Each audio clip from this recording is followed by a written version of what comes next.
বিসমিল্লাহির রহমানির রহিম। আসসালামু আলাইকুম। শুভ সকাল। কেমন আছেন আমার প্রিয় বন্ধুরা? আশা করি আল্লাহর অশেষ রহমতে আপনারা সবাই অনেক অনেক ভালো আছেন। আমিও আল্লাহর অশেষ রহমতে আপনাদের সকলের দয়ায় আলহামদুলিল্লাহ ভালো আছি। তো কাছে দূরে দেশ বিদেশে যে যেখান থেকে আমার এই ভিডিওটা দেখতেছেন সবার প্রতি রইল আমার আন্তরিক ভালোবাসা ও শুভকামনা।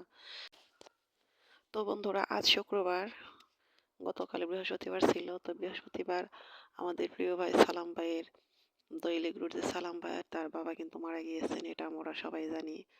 তো ইন্না লিল্লাহি ওয়া ইন্না ইলাইহি রাজিউন। তো দৈলিক রুট যে সালাম ভাইয়ের বাবা, তাকে কিন্তু প্রথম থেকেই চিনি আমরা, দেখি ভিডিওতে দেখি, আর সে আমাদের একরকম একটা আত্মীয় হয়। তো আমার গ্রামের পাশের গ্রামই হলো সালাম ভাইয়ের, একদম কাছাকাছি, মাত্র 20 টাকা অটো ভাড়া হলেই সালাম ভাইয়ের বাড়িতে যাওয়া যায় আর কি। তো সালাম ভাইয়ের বাবা কাকা যে মারা যাবেন সেটা কিন্তু আমি জানি আর কি, যে সে যে অসুখে ভুগতেছেন সে আর বেশি দিন বাঁচবে না। তারপরও তার মৃত্যুর কথা শুনে খুব খারাপ লাগলো, বুকের ভিতর কেমন জানি করে উঠলো যে অসুস্থ হবার কিছুদিন আগেও সে মেয়ের বাড়িতে এসেছিল। তো মেয়ে তো আমার অনেক কাছের মানুষ, একদম আমার বাড়ির পাশেই বিয়ে হয়েছে কাকার মেয়ের। তো এসেছিলেন, এসে অনেক দিন থেকে গেছে, তখন আমি দেখেছি। তারপরে এখান থেকে যাওয়ার পরে উনি অসুস্থ হয়ে গেছেন। অল্প কিছুদিনের মধ্যে উনি একদম দুনিয়ায় ছেড়ে চলে গেলেন। তো আমরা সবাই সবার জন্য দোয়া করব, মৃত ব্যক্তিদের আত্মার মাগফিরাত কামনা করব। তো বন্ধুরা, এই ডিসেম্বর মাস, জানুয়ারি মাস আসলে একটু ভালো লাগে না, কারণ এটা আমার কাছে একটা শোকাহত মাস হয়ে গেছে। কারণ আমার শ্বশুর বাড়িতে আমার নিজের অনেক লোক হারিয়েছি এই ডিসেম্বর মাসে। তো এই মাসটা আসলে একটু ভালো লাগে না। আগে অনেক ভালো লাগতো, কিন্তু এখন আসলে মনের ভিতর ভয় কাজ করে। তো সেরকম ভয় এবারও পাইতেছি, কারণ এই তো এক কাকা, সালাম ভাইয়ের বাবা কাকা মারা গেল, সেটা শুনে খুব খারাপ। তারপরের দিন আজ শুক্রবার, আজকে আবার আমার যার আপন জ্যাঠা সে মারা গেছে। তো সব মিলিয়ে কেমন যেন একটু মনটা অনেক খারাপ, একটু না অনেকই খারাপ, ভিতরটা কেমন জানি হাহাকার করতেছে। তো ভিডিওটা তৈরি ছিল, সে কারণে ভয়েস দিয়ে আমি ভিডিওটা আপনাদের সাথে শেয়ার করতেছি। আজকে মনটা আমার অনেক খারাপ। কাপড় চোপড় ধুয়ে এসে খবরটা শোনার পর চুপ করে বসে আছি আমি আমার এই বাগানের পাশে। তো কিছুই করার নাই, কি করব। তারপরেও সব কিছু মানিয়ে গুছিয়ে চলতে হয়, কথা বলতে হয়, কাজ করতে হয়। এই তো হলো আমাদের জীবন।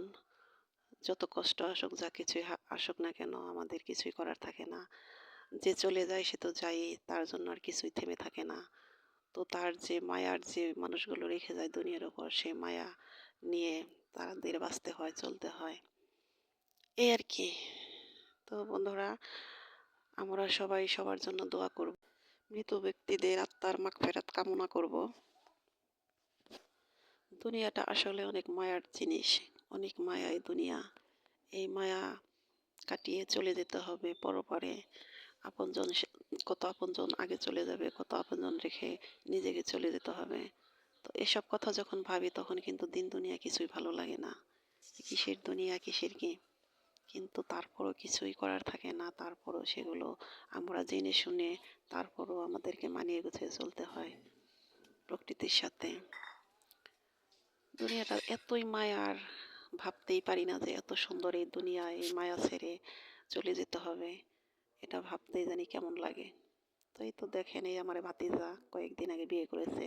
তো বোর জন্য এই যে শিউলি ফুল কুড়িয়ে নিতেছে, এটা আমার শ্বশুর বাড়ির গাছ। হাঁটতে হাঁটতে এসেছে, দেখিও ফুল কুড়িয়ে পকেটে নিতেছে। তো বলতেছে, ভাতিজা ফুল পকেটে নিলে তো নষ্ট হয়ে যাবে। কয় না, নষ্ট হবে না।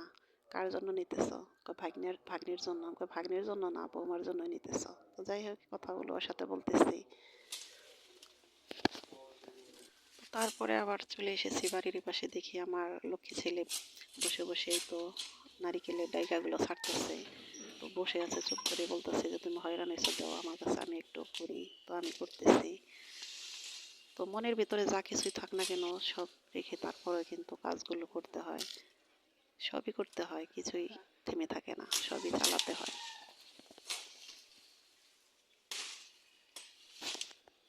তো বন্ধুরা, এখনো যারা আমার ভিডিওটা দেখতে দেখতে এই মুহূর্তে লাইকটা দিতে ভুলে গেছেন, প্লিজ বন্ধুরা লাইকটা দিয়ে দেন। লাইকটা দিয়ে আমার ভিডিওটা কন্টিনিউ করেন।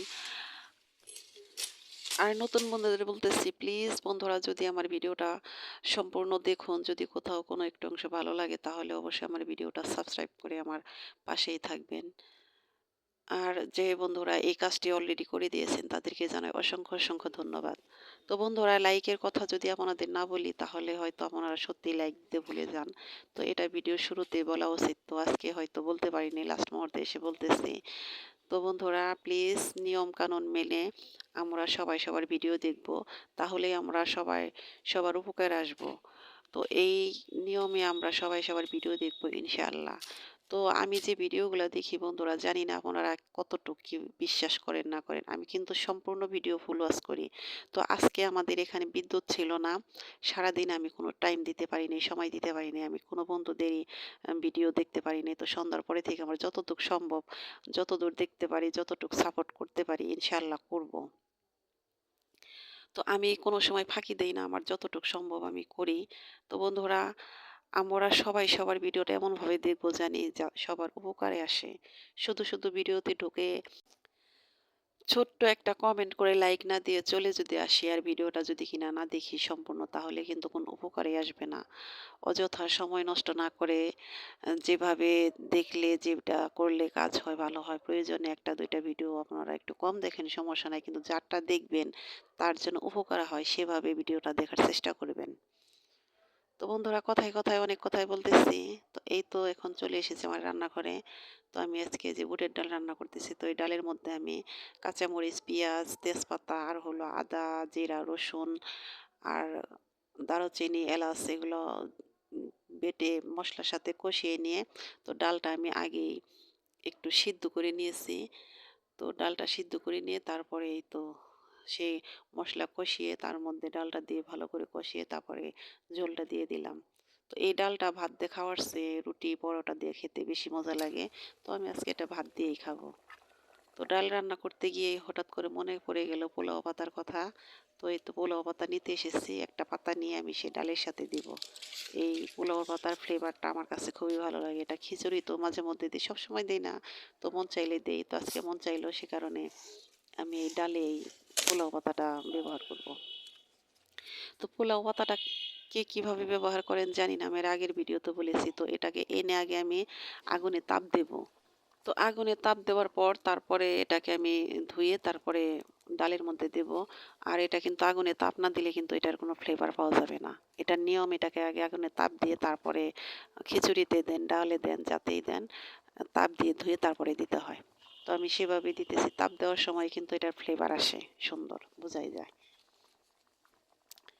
তো বন্ধুরা, আমার ভিডিও, আমার কথা, আমার গল্প কেমন লাগে অবশ্যই আমাকে কমেন্ট করে জানাবেন। আর আমার কথাতে অনেক ভুল থাকতে পারে। আমি অত এক্সপার্ট ভাবে কথা বলতে পারি না। আমার রান্নাবান্না অত এক্সপার্ট ভাবে হয় না। তো আমার ভুলগুলো আপনারা প্লিজ ক্ষমা সুন্দর দৃষ্টিতে দেখবেন।